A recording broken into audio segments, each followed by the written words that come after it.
Hello guys, आज हम boat चलाने आए हैं इको पार्क में। आप भी आ सकते हो, मन जाए तो आ सकते हो।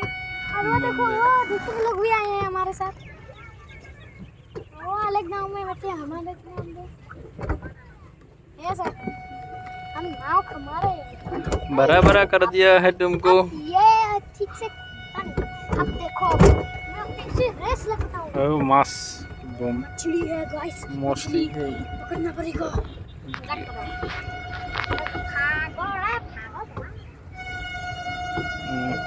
तुम्हें क्या नस्ल हुआ?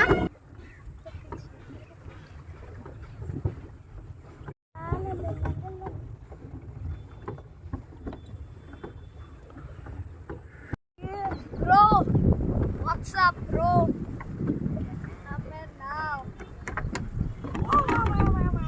चलो चलो चलो। वो नहीं बुला रहा है।